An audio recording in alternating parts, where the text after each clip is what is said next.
More than 140 million Takata airbags have been recalled, more than half of those in the U.S.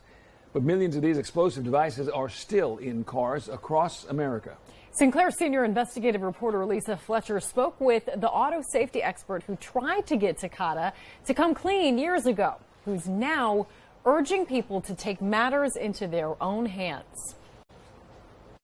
If you thought the issues with deadly Takata airbags were in the rearview mirror, think again. How many faulty airbags are still out there?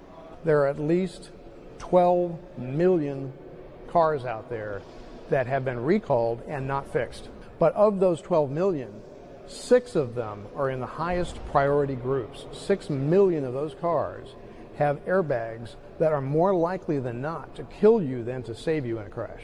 Jerry Cox is an auto safety expert. He says U.S. Takata executives hired him in 2014 to convince Japanese ownership to admit the airbag inflators were defective and dangerous. What was the reaction from Japanese executives when you suggested that they take an aggressive approach toward public safety and recall of the inflators? Well, it was the exact opposite of what they wanted to hear. And the company decided that they just weren't going to do that, and that they didn't have to do that. What did they do instead?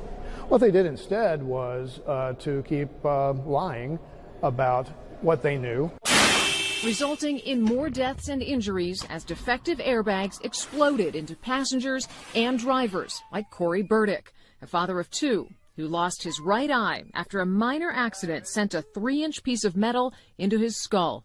The piece of metal was in there, and it lodged into this cavity here. It was like a millimeter away from my brain, so it definitely could have killed me. Dozens have been killed, and an untold number of people have been injured worldwide. According to Cox, even after Takata became the subject of the largest recall in U.S. history, millions of Americans are still at risk. That agreement in 2015 was that they would do 100% repairs by the end of 2017. Cox says 3 years past the deadline, and more than a quarter of the repairs are yet to be completed, some of which, he says, are in the do not drive category. Those are unbelievably dangerous. They're the first ones that were made. There were certain aspects of the manufacturing and the design of those that make them deadlier than the other ones. I mean, nobody wants to be driving around with a hand grenade in your car, but for those 6 million, that hand grenade, the pin's already been pulled, and there's not any excuse whatsoever for those still to be on the road. You may or may not have gotten a recall notice.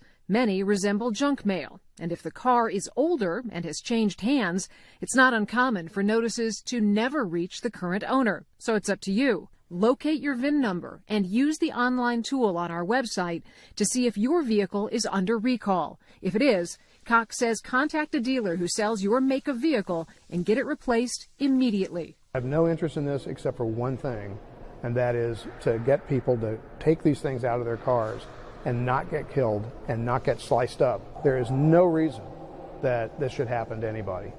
AAA expects Americans to make an astounding 700 million trips this summer, so it's critical that you get your vehicle checked. And if you find that you're on the list, get it fixed immediately. It won't cost you a dime. Just go to our website, you can put in your VIN number, and see if your vehicle has been recalled. In Washington, D.C., I'm Lisa Fletcher. Now, Cox wrote a book about his experiences while involved with Takata. He says proceeds from the book are actually being used to increase awareness about the risk of these inflators.